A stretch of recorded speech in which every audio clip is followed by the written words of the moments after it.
Welcome to the Beer Travelers podcast from All About Beer. I'm your host, Andy Crouch. And we'll get to our conversation about Milwaukee's thriving beer scene in a minute. But first, a quick word from our sponsors. All About Beer is back, and we're asking for your support to help provide the independent beer media this rich and colorful industry deserves. Visit our website, allaboutbeer.com, where we're frequently posting new content. And please consider throwing us a few bucks at patreon.com/allaboutbeer. We have low-cost memberships for individuals and small and large companies alike. Every dollar goes to help produce new articles and podcasts. Wisconsin is one of those places that lives in the imaginations of Americans, largely in the form of caricature. Full of cheese curd eating, beer loving Harley riders, the state rarely gets the respect it deserves. In reality, Wisconsin is all of those things, and so much more. I grew up 90 minutes south of Milwaukee, but it might as well have been a totally different country. Chicago is Midwestern in the way that non-alcoholic beer is beer, in name only. Wisconsin, on the other hand, is pure Midwest. From Friday night fish fries to the homey environs of supper clubs, and a relatively laid-back sense of community and good-spiritedness, Wisconsin is the heart of the Midwest for me. So today, I'm excited that in the latest episode of Beer Travelers, we're making our way to one of the great overlooked gems in the American craft beer scene, Milwaukee. To help lead us through this town's glorious and storied beer scene, we have two fantastic local guides. Chris Drosner is a longtime beer writer and editor covering Wisconsin and Milwaukee specifically. He's written the Beer Baron column for the Wisconsin State Journal, the daily newspaper in the capital city of Madison. And it's through this column that I first got to know Chris and his take on the Madtown and greater Wisconsin beer scenes. More recently, Chris moved to Milwaukee, where he is now the executive editor of Milwaukee Magazine. Joining Chris to help us on our tour of Brewer City this week is Bobby Tanzillo, the senior editor at onmilwaukee.com, where he writes about beer, whiskey, history, and architecture. He's the author of a half-dozen history books, including several about beer and its history in Milwaukee, and he's a great resource for all the beer happenings in the city. While Chris and Bobby compete for scoops on the latest beer news in the city, it's clear that they have a deep respect for one another, and they are the perfect pair to help us navigate this jewel on Lake Michigan. So let's get started on our exploration of one of my favorite local beer scenes, Milwaukee, Wisconsin. Today, we're making our way to one of my favorite cities for beer, one of the great overlooked gems in the American craft beer scene, Milwaukee, Wisconsin. Milwaukee was always known as kind of a macro beer city, one of America's two great beer cities, but Milwaukee has a lot to offer.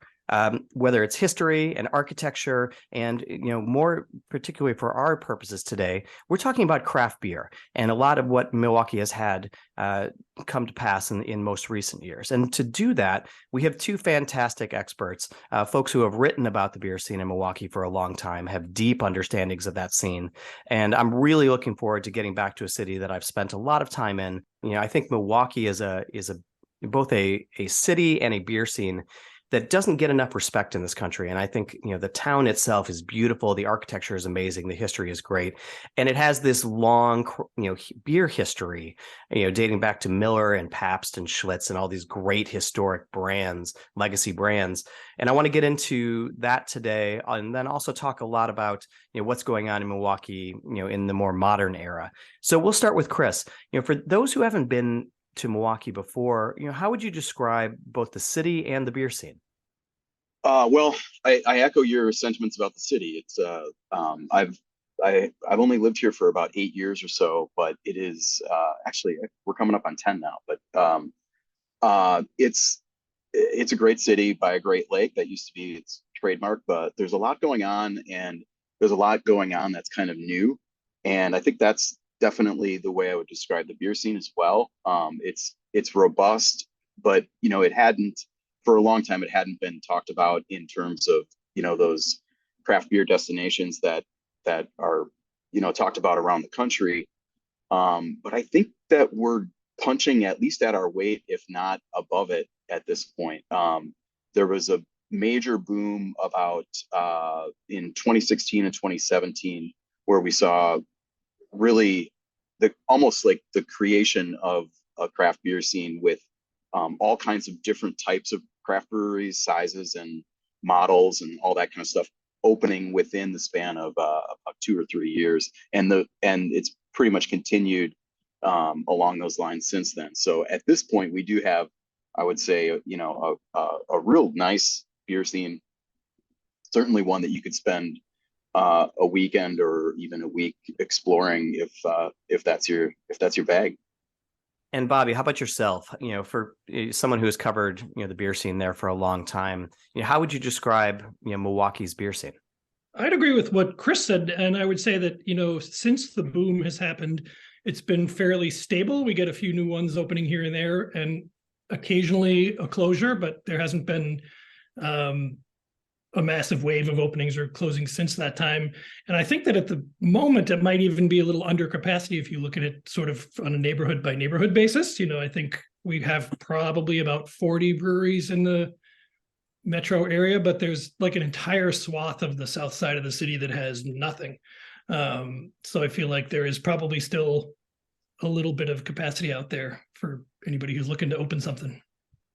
And that's not something we necessarily hear about a lot of cities. Most places are now just kind of over capacity or have so many, especially the city to the south where I grew up in Chicago, where I think the number may be north of 150. And I've lost control of that beer scene the better part of a decade ago.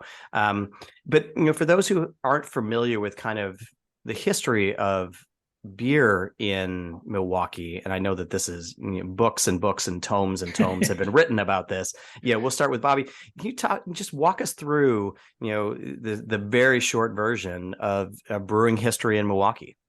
Yeah, so as you had pointed to earlier, Milwaukee has long been known as a sort of macro beer city because for a long time we had Miller, Pabst, and Schlitz. And Pabst was the biggest for a while in the country, if not the world, and Schlitz was not far behind. And it's funny that we think of Miller as being this huge company because it was traditionally the smaller of the big brewing giants here. But brewing here goes back to 1840. We had an English style ale brewery open up, and then quickly after that, there's a lager brewery, and then Pabst opens. And by the late 19th century, there's Pabst, Miller, Schlitz, Blatz, Cream City, Husting, Falk, Gettleman. I mean, just on and on and on. I love the names.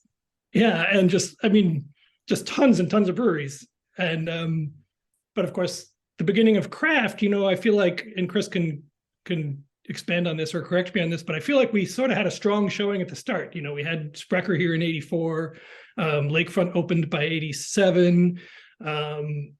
We had our first brew pub, Water Street Brewery was, I think, also 87. So we sort of started off strong in that sense, but then for some reason it never really exploded here like it did in other cities after that until about 5, 6, 7 years ago. I was going to say, I think the history and the legacy and the shadow of the big beer industry in the city was pulling at both ends of that. I think Randy Sprecher, who founded Sprecher Brewery in, I believe it was 84, you said, right? Yep. So I mean, that was Milwaukee's. I don't know if they say it was Milwaukee's first craft, but it's the oldest one that's surviving still today. Yeah. And he worked at Pabst. He was a Pabst guy, right? So there's a talent, and then the next one, Lakefront, those guys were home brewers. So kind of different paths. But I think a continuing story through today is the kind of talent magnet and talent generator and developer that the big breweries have been. But from the market perspective, I think I think people were slow to adopt some of these craft breweries and really kind of buy in to. So I think that was what was keeping it, small. I don't think it was anything nefarious like, backroom, deal killing stuff like that. But I think it was just that nobody really felt like it was needed for a long time. And then obviously, when I was in, I was working in Madison for a long time up until 2017, and that city was quite a bit more robust. And I don't think that's the case anymore. And if you think about it, Pabst was open here until the late 90s too. So there was still a lot of, as you know, dedication to, I'm a Miller Lite guy, I'm a Miller High Life guy, I'm a PBR guy. And I think people were held on to that pretty tightly. And in some respects because they worked at these places or their parents worked at these places, or I mean, they felt like a physical connection to them the way that I think that now the craft breweries.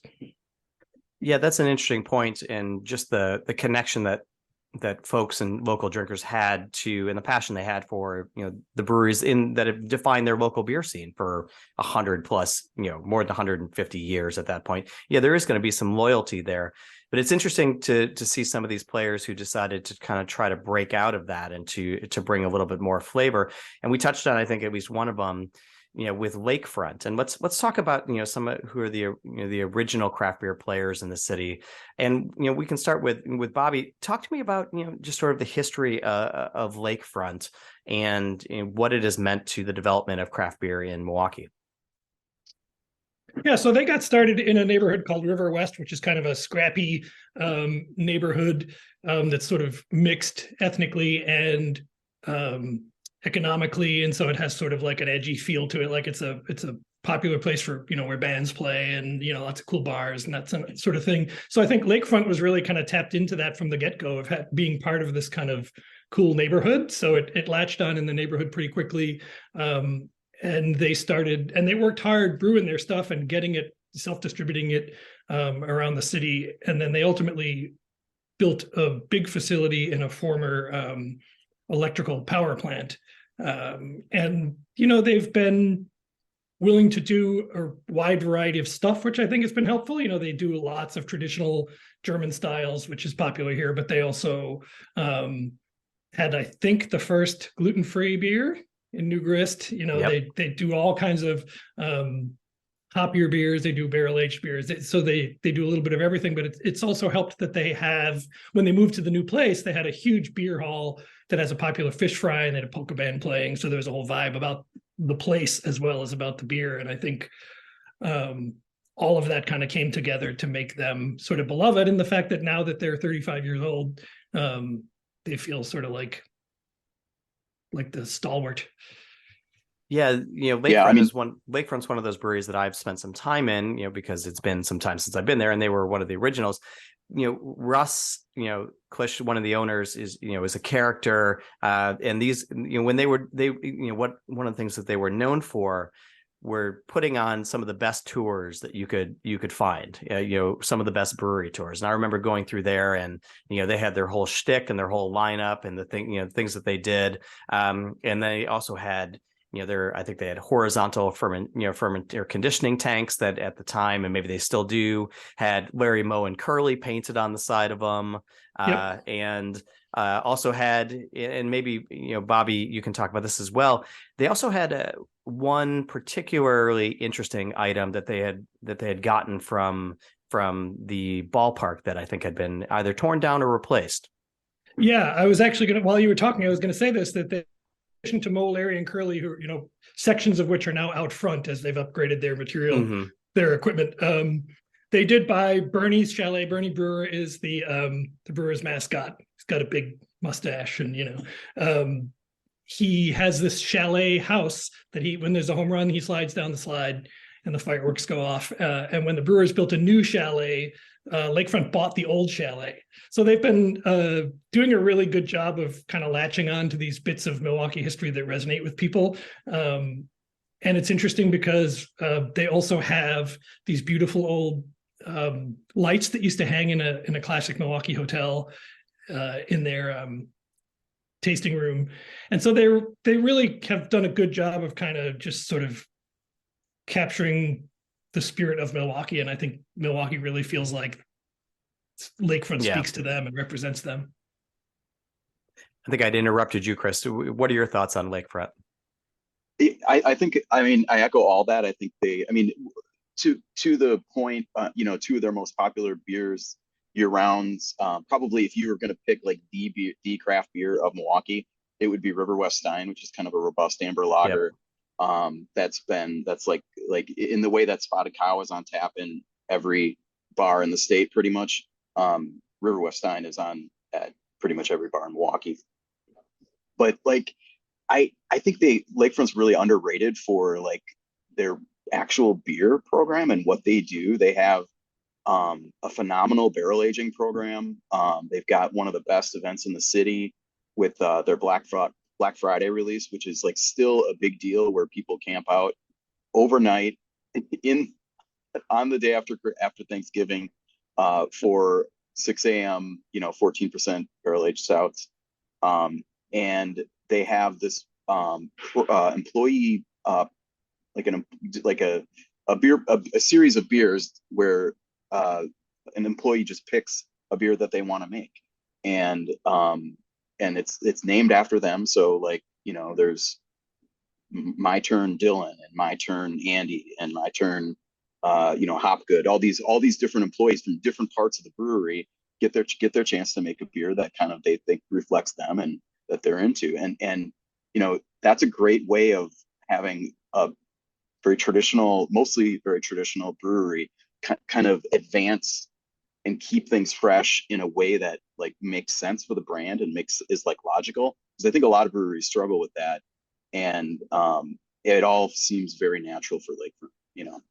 It's like really one of the best breweries in the state, and I think it's really underrated for what they do just across the board. And I think that My Turn series that you're talking about also is something that resonates with people, because they have, as you said, they have literally everybody who works in the company can do it. So it's not just the brewers, it's not just the people who work in the brewery, it's the people who work in the tap room, it's the people who load trucks and unload trucks. It's literally everybody. And I think that's the kind of thing that, again, that people really love. And it means there's variety every time you go there. There's something new and different to try. And I think that's fantastic. As for a brewery that's even more than 10 years old, it can certainly be difficult to try to maintain your relevance in the current marketplace with all the changes. But if you're 35 years old, it's just exceedingly rare for breweries, first of all, to exist that long, but second of all, to maintain relevance and to have two acclaimed writers come out and say, yeah, this is a brewery that is still doing great stuff, and that's fantastic to hear. Chris had talked about one of the other breweries or one of the defining beers, or the defining beer of Milwaukee. But for me, at least in sort of my early years of craft brewing, one of the other defining beers of Milwaukee, and maybe one of the defining dark beers in the U.S. craft brewing, was Black Bavarian, which is a beer from Sprecher. Bobby, can you tell us a little bit about Randy Sprecher and the Sprecher Brewery? Yeah, so Randy had worked at Pabst as a brewer. He was brewing beer at Pabst when he decided he wanted to go out on his own. And so he opened Sprecher in, again, I think it was an old power plant in an industrial part of the city. And he started making beer right away, but he was also making root beer right away. So he's always sort of had one foot in soda and one foot in beer. And actually nowadays, the soda by far outweighs the beer they make. But they still make Black Bavarian, they still make Sprecher Amber, they're still doing seasonal beers, always very rooted in German tradition. Randy was very interested in brewing German style beers, so it's lots of traditional stuff. They are doing more. He sold the company, I'm going to guess, about 5 years ago. And they've started doing more IPAs and barrel aged and things like that than they had been doing during the Randy era, but they still have their feet kind of firmly in that German tradition. And Chris, can you talk to me about, obviously we've talked a little bit about Pabst and Schlitz, and I know that there are still some historic spaces there that have been utilized in recent years, and I actually don't really know the status of things like what has happened with the historic Pabst brewery. For beer lovers who are there, who are also interested in history and architecture, and we'll talk to Bobby about this as well, what are they able to see? What parts of beer history are they able to experience, and what's presently going on with some of these historic brands? Are they still available? Are they still have an actual physical presence in the city? Yeah, well, the big one is the Pabst, is the former Pabst complex, which was really a complex, and it was just on the edge of downtown. And there's a whole bunch of stuff going on in that area.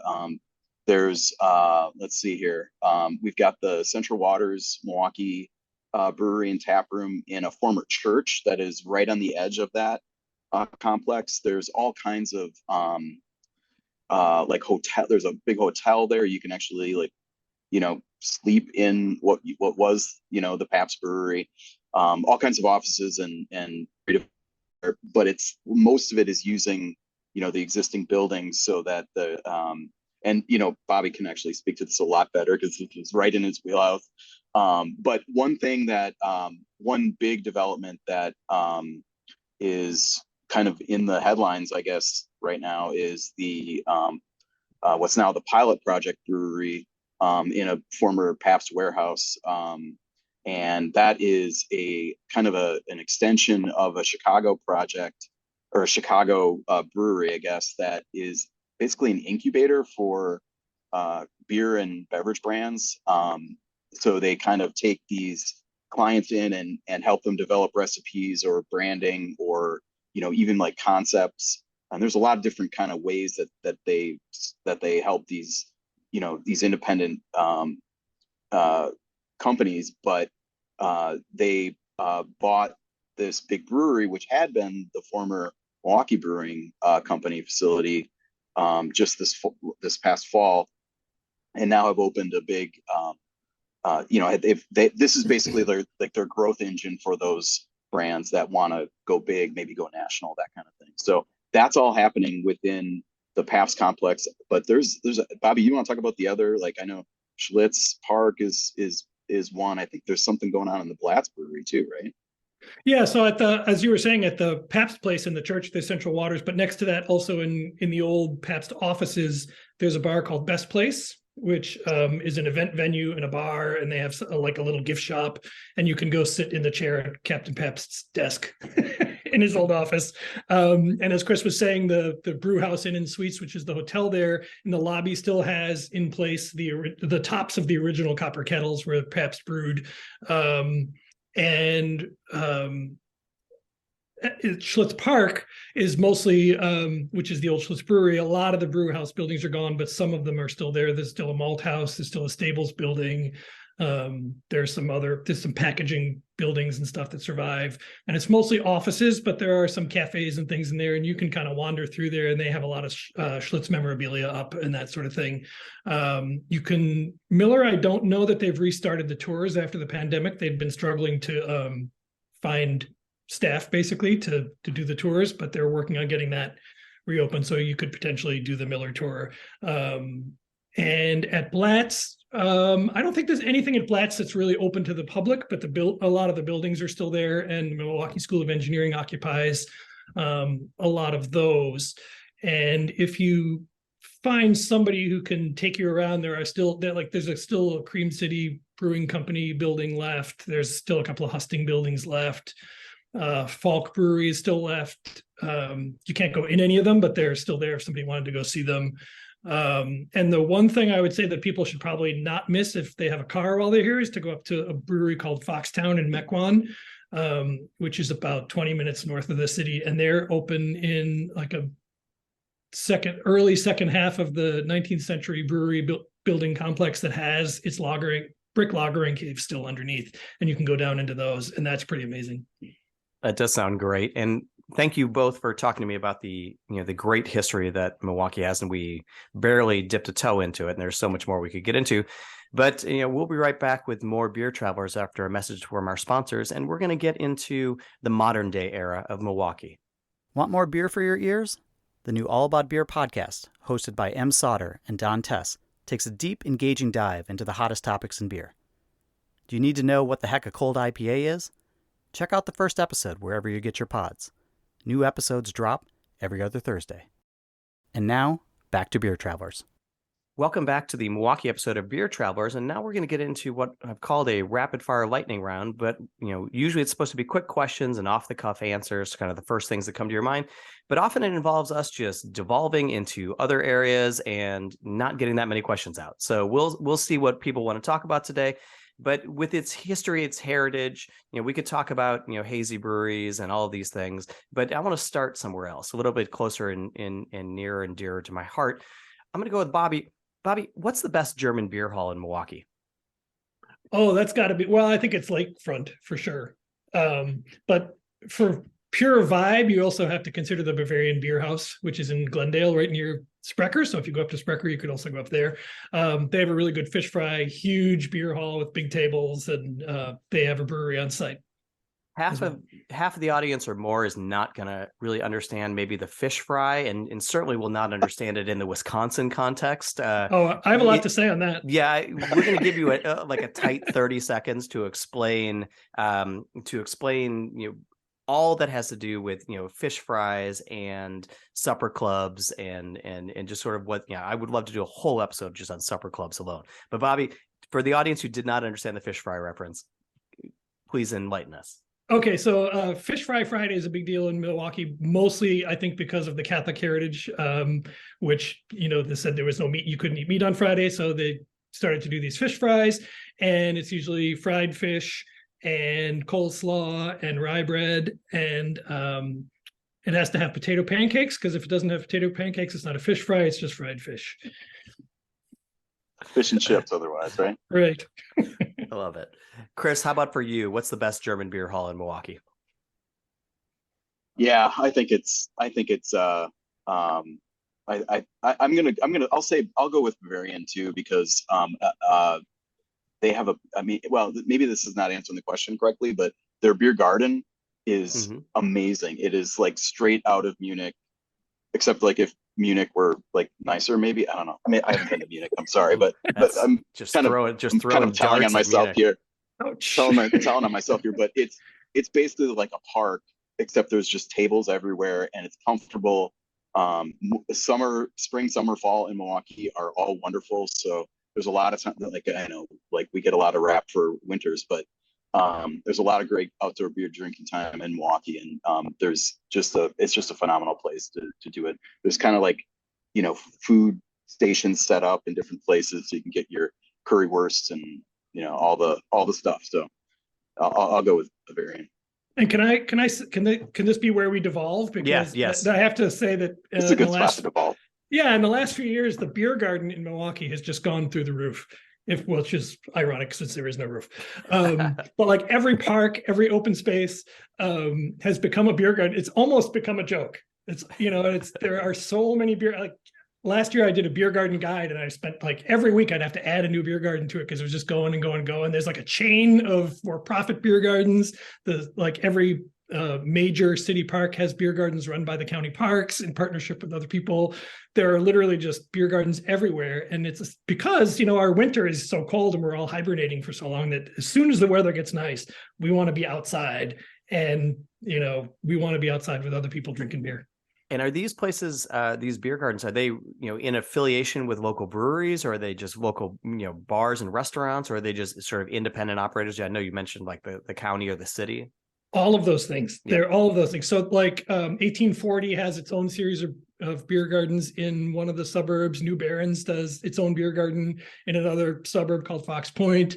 Almost every little suburb that has a park has a different affiliation with, or an affiliation with a small, almost all of them really small, local craft brewery. It's very cool. Right. And then you have some. I'm glad you mentioned that. Yeah, and then some also have beer from everybody. So there it is sort of a mix of things. Yeah, I'm a big fan of outdoor beer drinking. Big fan of beer gardens. Written about them quite a bit in my career, and now I need to get back to Milwaukee even more. Bobby, we'll go back to you for this next question. Best historic bar in Milwaukee. Historic bar from like a brewing standpoint, or just in general? No, just general. One that maybe has some vibe, ambiance, architecture, history. Just obviously there are a lot of bars that have been there for more than 10 or 15 years. Getting into considerably older. Which one would you recommend? There are tons, and I feel like by naming any one, I'm leaving out like 10 more that I should name. But I am going to pick one, and I'm going to say Regano's Roman Coin on Brady Street, which is in an old Pabst Tide house, and the woman who owns it. Her dad owned it before her, so they've owned it for nearly 60 years. It still has tons of original woodwork, the original wood floors. I mean, it looks like a Milwaukee bar when you go inside. And if you're lucky, don't tell her I told you this, but if you're lucky, Terry will show you the old bowling alleys in the basement. That's an amazing tip. Love it. Love it. Chris, how about for you? Best historic bar in Milwaukee? Chris looks See? I don't know pained. if See what I I don't know mean? if I He just I don't know he if I just got looks one. pained. I mean, there are so many bars in Milwaukee, and I feel like half of them were probably, tide houses at some point.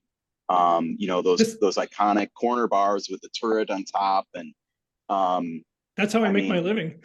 yeah, I know. Writing about all those. I feel like I want to see that and have Bobby answer another one. Yeah, I mean, this is the thing that I feel like people don't necessarily appreciate about Milwaukee is just just sort of the history, and Chicago had this for a long time, but has been losing it so increasingly with the neighborhood bars and the historic bars. It's I'm very happy to hear that Milwaukee is at least trying to preserve it, or still has so much to offer. But we'll forgive Chris here, and we'll throw him a nice easy question for the next one, which is Chris, what's your top 3 breweries for lager in the city? Okay, this one's right in my wheelhouse. So I'll say, I mean, Lakefront I think is probably the top one. Um, you know, they've had 35 years to dial in their lager program, and they're all their seasonals are not all their seasonals are lagers, but a lot of their repeating seasonals are lagers, and they're really well done. Maibach, Oktoberfest. They've introduced a bunch of summer beer, like an American lager that's just a year round. Obviously, River West Stein and Eastside Dark, both great. So I think that's in the catbird seat for me. Gathering Place is that is one of the class of 2017, I believe. So they're a little bit newer, but they're in the neighborhood, which is a great kind of brewery hotspot, and a lot of focus on continental styles. Their flagship is a Kolsch, or as Corey would say, a Kolsch style ale. He's a stickler about that. But a lot of great beers, including a really nice Schwartz beer and a cool unfiltered Helles. They've got a nice rye Dunkel. A lot of really good beers there, and it's awesome. It's also a really nice tap room. And I think for the third one, I'm going to go off the board a little bit and say Component. I have been really. This is a brewery that's let's see. They opened in 2019. Was it, Bobby? Yeah. A little bit newer, like since 16, 17. But they have one of those beer programs that has that kind of bifurcation to it, where you've got your kind of hazies and some fruited sours and stuff like that. But they have like kind of dad beers that I've been really enjoying. A couple different pilsners you'll find. I know it's not a lager, but they tend to have Hefeweizen on. I think they had a Czech dark lager the other day. Recently, I know they just did the Native Lands Mexican lager. Yeah, so I'm excited to get over there and try that one. So just came this week. Yeah, and one other thing that's cool about Component is it's located in this big former warehouse. It's called the Lincoln Warehouse down in Bayview, which is one of the great neighborhoods in the city. And there's actually 3 breweries in there and a distillery tap room. So there's a chocolatier, it's a great spot to kind of go and walk around and just kind of hit all the spots. Bobby, where are you going for lager? I hate to say this, but Chris named my 3. Okay. So I would add to that. It's not a brewery that does a ton of lagers, but I think they do really good ones. Is Good City. I like their home lager and their Good City Pills. They also did a really nice Oktoberfest last year. And they have a seasonal that I think is called Afterglow. It's like a dark lager that I really like. So again, they're not probably in terms of sheer quantity of kinds of lagers, they're not high up there, but I feel like they always do a really good job. And Bobby, where are you sending folks for IPA? And now IPA is a massive, broad category. West Coast or hazy. There's a whole host of things. But just where are 3 places that you think are doing exceptional IPA in Milwaukee?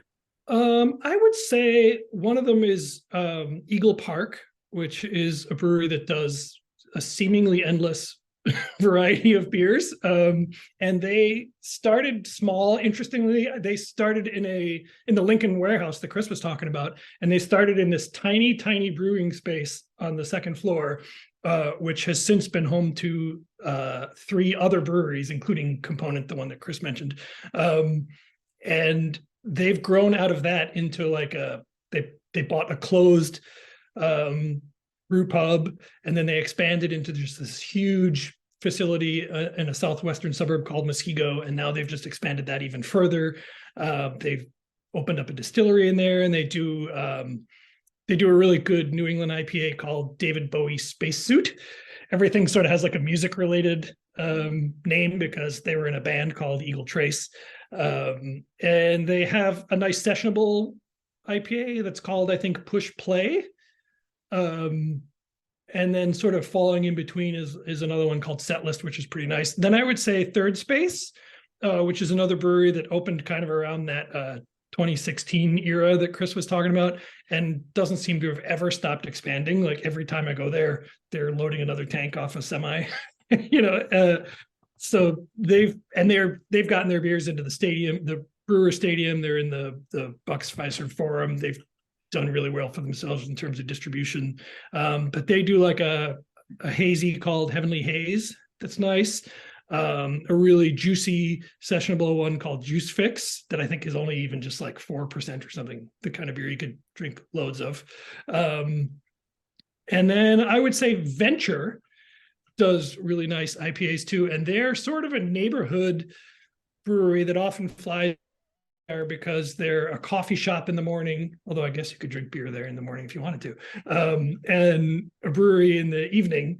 And again, I guess you could have coffee there in the evening if you want, but they do a really nice job on some great IPAs. And I think it's one that people just don't think about that much because it's very rooted in its neighborhood in Washington Heights. And Chris, how about yourself? Where are you going for IPA in Milwaukee?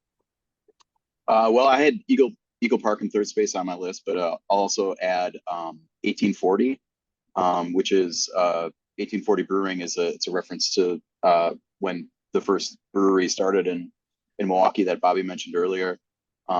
This is a brewery that is very very contemporary in terms of like they're doing a lot of really good hazy beers, pushing the envelope on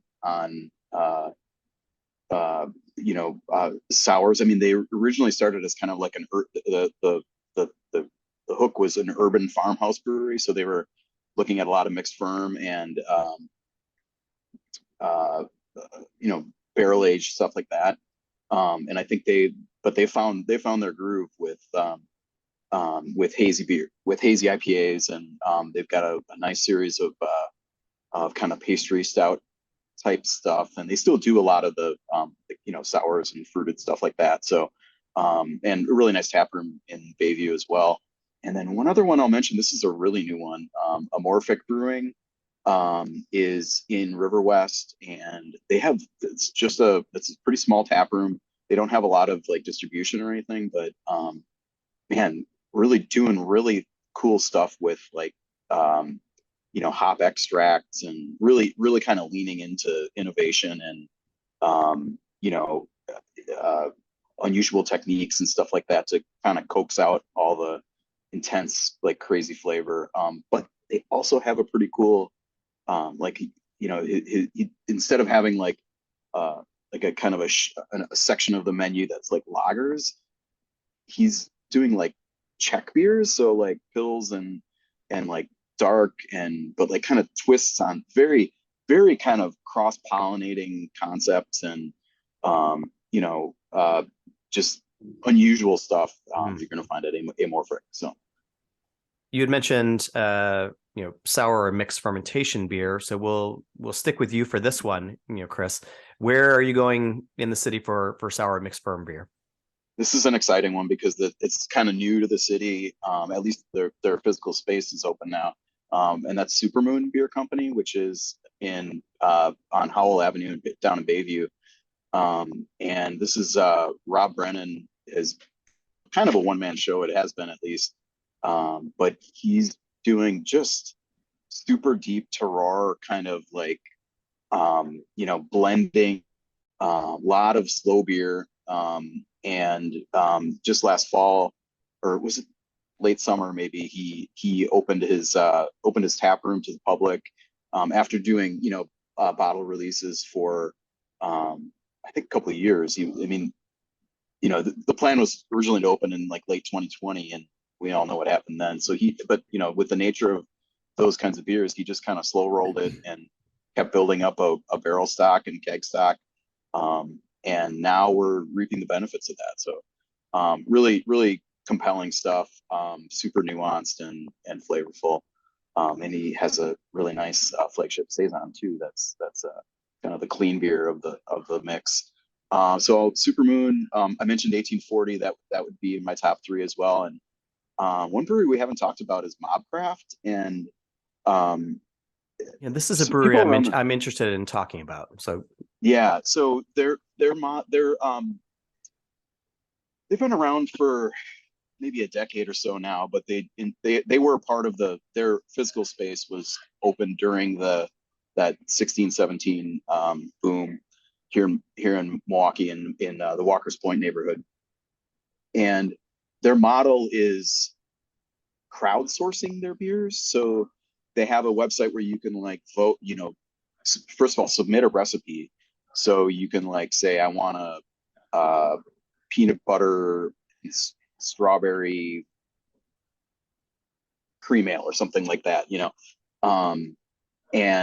and then they will either, and with whatever kind of degree of detail that you're interested in, if you're a home brewer, you can submit like a detailed recipe. If you just want a concept, you can do that. Mm-hmm. And then it goes through voting in their social channels, and it kind of gets voted up. And then once it comes down to it, like each vote is essentially like an order. So you're kind of putting your money. So, otherwise you could end up with some pretty weird stuff, and they do end up with some pretty weird stuff even with that. But, and that was kind of the innovation model for their, early on. I think they've kind of, some of those beers have become like regular beers for them now. But one of the things that, the reason I brought it up is they've got a really nice wild beer program that includes it's basically like a Solera beer where it's a real gently tart beer. It's called Low Funk with pH as the funk because it's slightly low pH, but it's also kind of low funk. It's just a little bit of tartness, but it is mixed firm tartness. It's not just a kettle sour.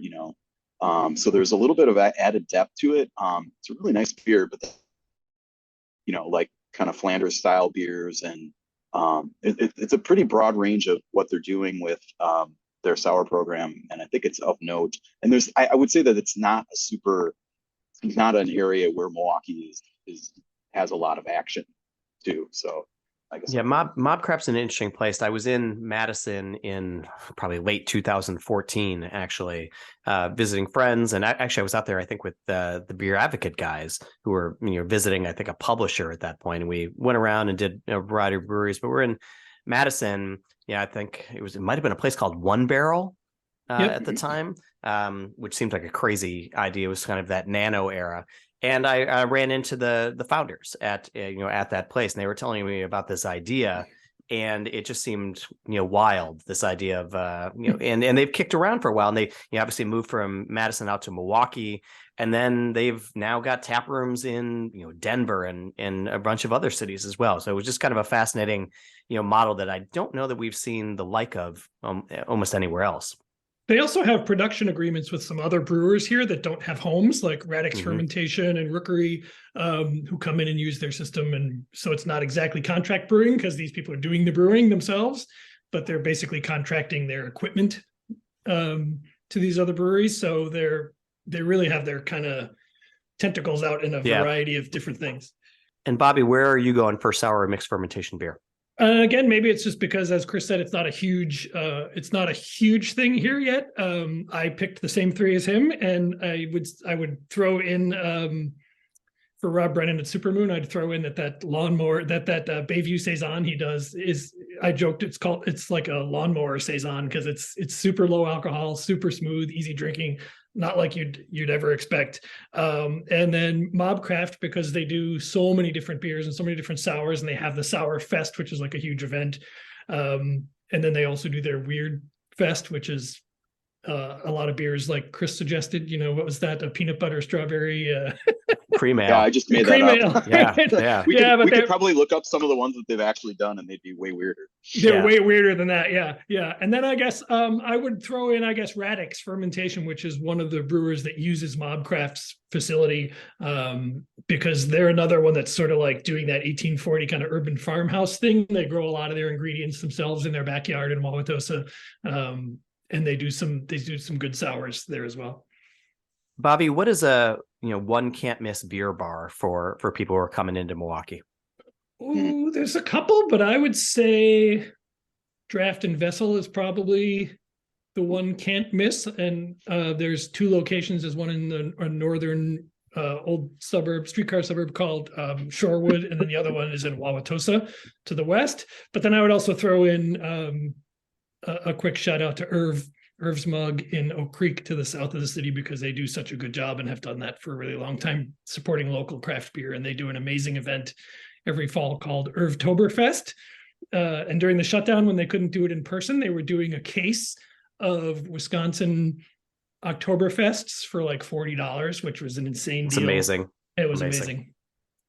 Chris, how about yourself? What's one can't miss beer bar? One, if it's just one, I'm gonna pick the Sugar Maple, which is another one in the Bayview neighborhood. We're referencing the Bayview neighborhood a lot. If you're traveling, that's probably, you should be picking up on that, what we're laying down. Sugar Maple is, it is a beer bar, but it is an art bar. It is a community hub bar. It is very inclusive. They do all these cool events. Just last weekend, they had a Wes Anderson, what was it, like a takeover? Like a themed, like a themed pop-up kind of thing. Yeah, pop-up, right, is what they're calling it. And so, like, just good people, good events. It feels good to be in there, and you can have 30, your choice of 30 like exceptional, mostly local taps. And they support local jazz, which is important. I support that. I love it. Bobby, if friends are coming in, from out of town, and there's, maybe a neighborhood, that you want to pub crawl in, Chris is, talking about one particular neighborhood, where's one that you would, you think for certain people should, from coming in from out of town should visit? And then what's one that, maybe folks would miss, maybe it doesn't get enough love as it should? I think Bayview is, as Chris said, is a pretty obvious choice, because in the Lincoln Warehouse alone, you have 3 breweries and a distillery. And then you can walk a couple of blocks and be at 1840. You could walk another block and be at Enlightened. Plus, Sugar Maple is nearby. You're not far from Supermoon, as we talked about. So that's a really good choice. Tons of great restaurants around there. Tons of great there's cocktail bars like all over there. At Random is there, which is like a classic kind of 50s, 60s style ice cream drinks kind of place. The one place that you sort of shouldn't miss is River West, because that has 5 great breweries, including Lakefront, Black Husky, which every year makes a beer from the city Christmas tree, with the spruce tips. That's amazing. This Company Brewing is there, Gathering Place, which we talked about, which Chris had talked about, and Morphic, which Chris also talked about. And the best thing is now on Saturdays, I think it is, they run a shuttle. The breweries got together to run a shuttle between those breweries, so you could park at one of them and take a shuttle to all of them. So smart. Those would be my 2 neighborhoods. And Chris, how about yourself? What's one place that people should be going, and that they would visit, and another place that they might miss? So I think Bayview is kind of the flag, like that's the really easy one. And I guess I'd also mention Walker's Point, which is just north of Bayview. It's a very urban, kind of almost like a downtown-y type neighborhood still. And that's where you'll find Mobcraft, and there's a brewery called Broken Bat there. What am I missing, Bobby? Indeed is there. Indeed is a really good one. There's a really small brewery with a really cool tap room called Urban Harvest. The beer is not the best, but it's a really good neighborhood vibe. And so yeah, Walker, and again, both Walker's Point and Bayview, there's just awesome restaurants all over the place. So I think that's probably the other one. And then as far as can't miss or kind of under the radar, there's a stretch running of North Avenue on the west side of town that runs from this is my local my favorite local venture, which is the coffee shop brewery hybrid. From there going west about maybe 20-30 blocks, there's about let's see, is it 4 brewery tap rooms, including there's the Fermentorium, which is a brewery that has they do pretty good lagers too. They don't do a ton of them, but they've got awesome bocks. They have an awesome Doppelbock and a great Maibach, and some other good beers too. There's a Gathering Place location on North Avenue as well that just opened up. And then the newest kid on the block is Lion's Tail, which is a tap room of a brewery in Neenah, which is up north a little, not up north. See, Wisconsin people up north means a different thing than just north of the city, but it's in the Fox. It's a small city in the Fox Valley that does pretty good traditional styles and is pretty well known for sours and hazies and all that kind of stuff.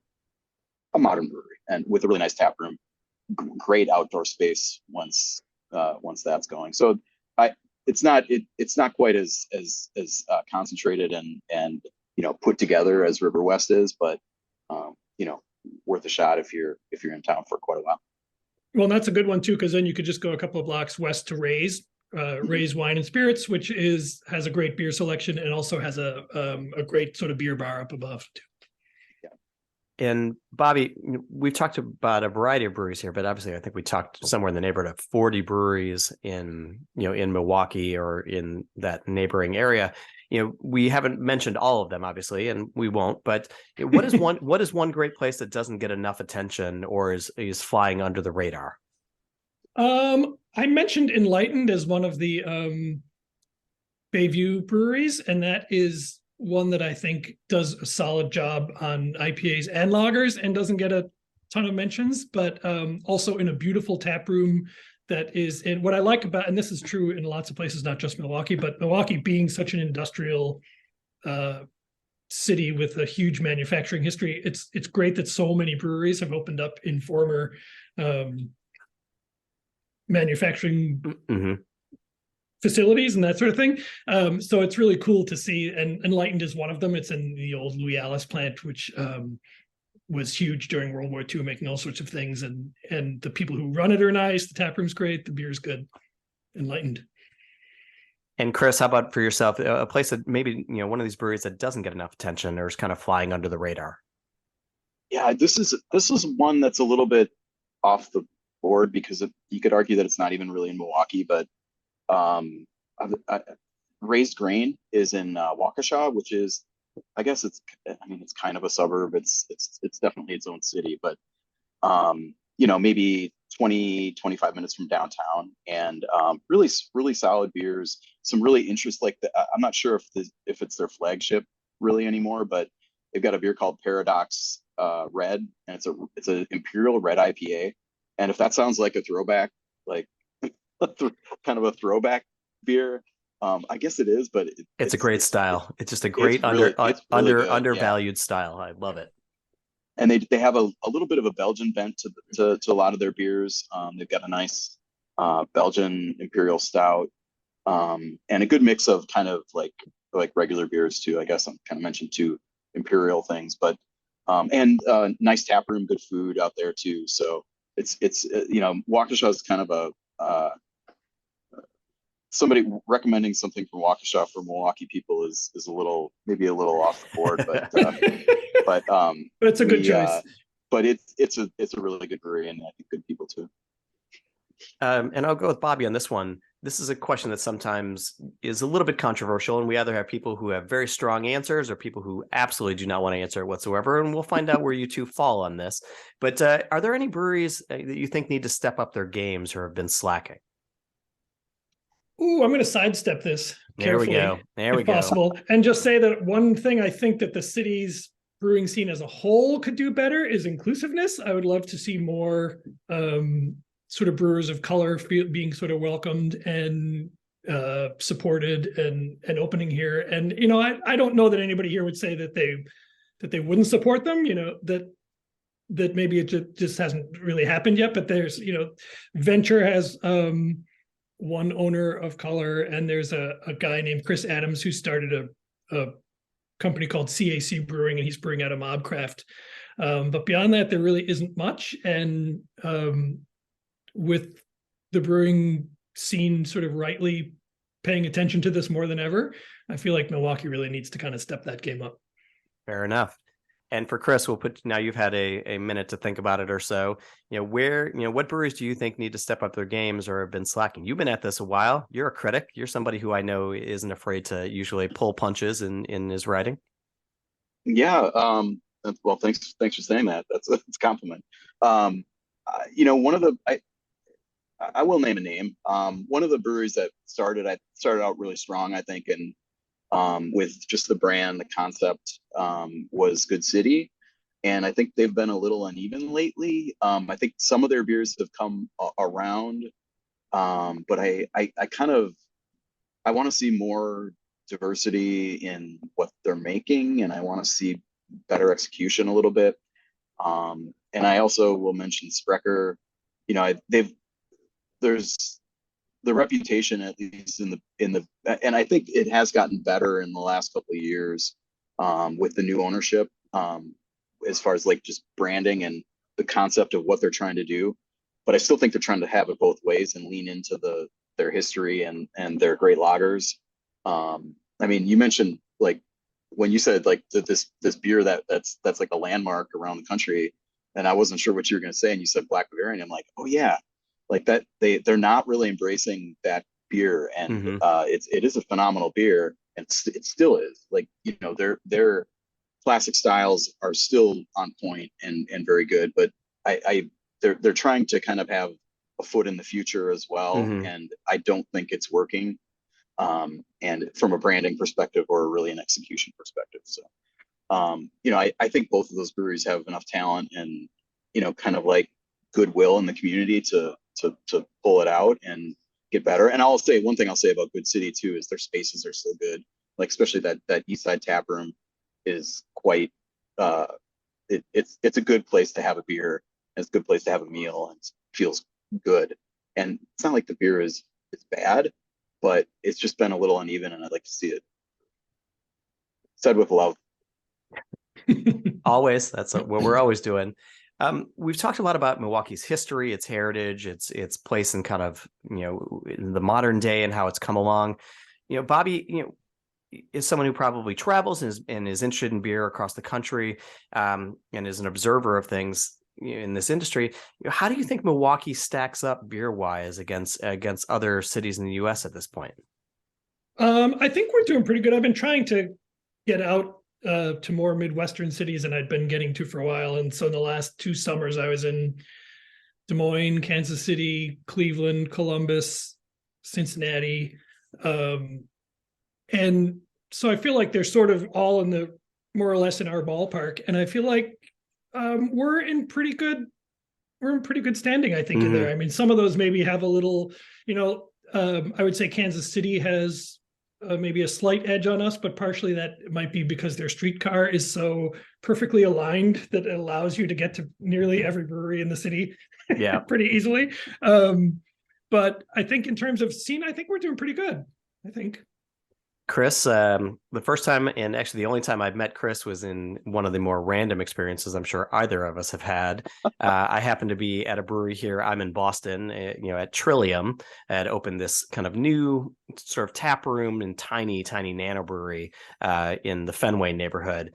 And I can't remember exactly. Oh, I think there was somebody who was wearing a brewer's hat. It may have been what attracted to me, and I, happened to amble over and make some mention of it, and eventually we figured out. I don't know if it was through Twitter or whatever it was, that it was Chris, and it was somebody who I'd not met before, but had followed for a long time, and so now I know he's someone who does travel around a little bit, and Chris, how does the beer in Milwaukee stack up against other cities?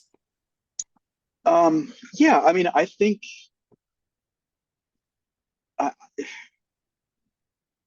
I think that we're back to where we should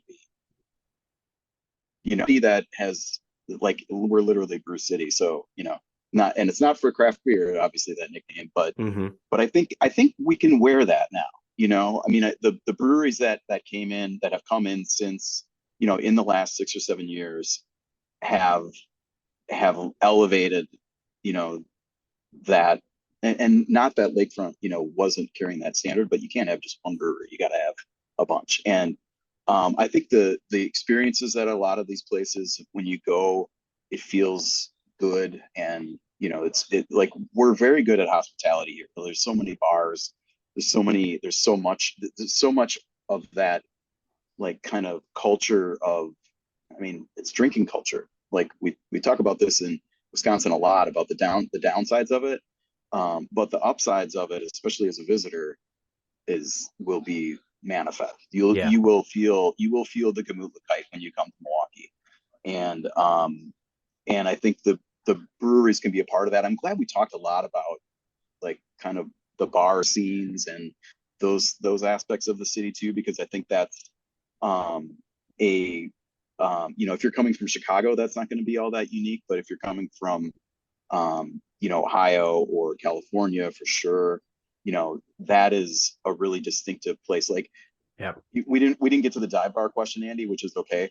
But, like, the definition of a dive bar in, like in Wisconsin, it's like, oh, you don't want to go to that place. To me, is the way I think about it. And I think other places, it's like, oh, it's just not like corporate or like polished or in a strip That's mall. True. It's like, that is like 80% of the bars, the good ones in Milwaukee and in Wisconsin. So I think, as you're setting your itinerary for Milwaukee, yes, do all these breweries that we talked about, or probably not all of them.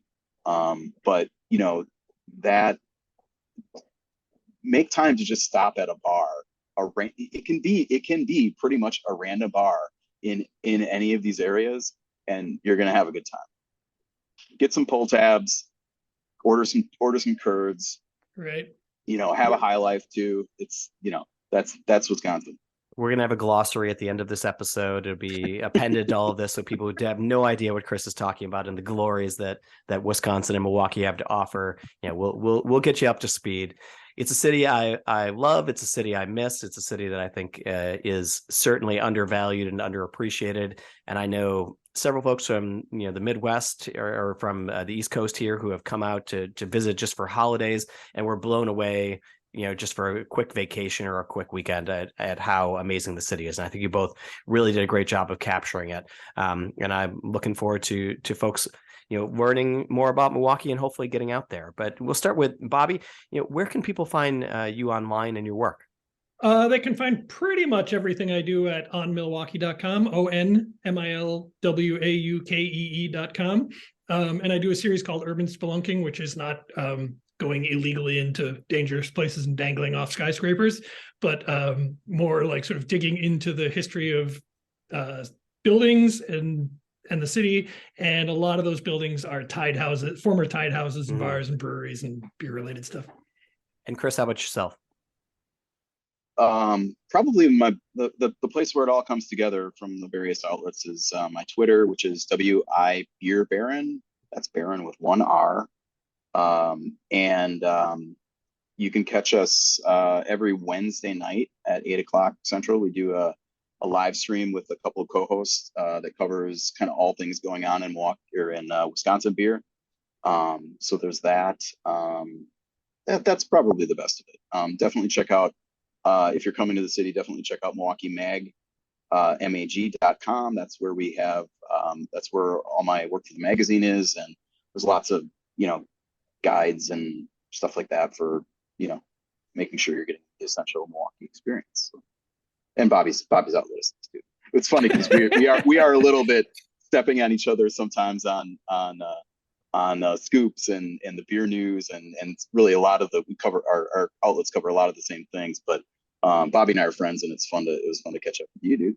And I have to say that sort of, I feel like our relationship is sort of representative of what you said about the beer scene in Milwaukee and about like the hospitality in Milwaukee. Is that like, I know that technically you're competition, but I don't generally ever really feel all that much in competition with you. And if you get a scoop that I didn't get, I'm always just kind of happy that you got it. And we bring people together here on Beer Travelers, and I think it's also a fantastic testament to the town that most cities don't really have anybody covering beer with any regularity, and in Milwaukee is very lucky to have you both, as were we today. So Bobby and Chris, thank you so much for joining us. Thank you, Andy. Pleasure. Thanks for listening to the Beer Travelers podcast. If you have a suggestion for a town we should visit next, please drop us a line at podcast@allaboutbeer.com. Please give our podcast a review wherever you listen. It really helps folks find out about us. And if you like the episode, tell a friend and post on your socials. Interested in learning more about connecting with an engaged, energetic, and interested audience of curious beer consumers and brewers? We have many different advertising opportunities, including through our podcasts, website, newsletter, and social media channels. For more information, please contact us at podcast@allaboutbeer.com. All About Beer is back, and we're asking for your support to help provide the independent beer media this rich and colorful industry deserves. Visit our website, allaboutbeer.com, where we're frequently posting new content. And please consider throwing us a few bucks at patreon.com/allaboutbeer. We have low-cost memberships for individuals and small and large companies alike. Every dollar goes to help produce new articles and podcasts. My pick for a place to have a beer in Milwaukee is Von Trier. A classic old German spot in Milwaukee's east side, your first step into the bar will leave a lasting impression. The lighting is low, almost theatrical, framing the massive 50-year-old three-part German cultural mural hovering over the large bar, which is surrounded by dozens of Steinkrugs. Hovering over the room is a chandelier dating to the early 1890s that was commissioned by Captain Frederick Pabst himself. The wrought iron and antler ironwork is a statement piece in a room of statement pieces. There's no shortage of things to check out in this bar, and you'll probably spend more time looking at the ceiling than at your beer.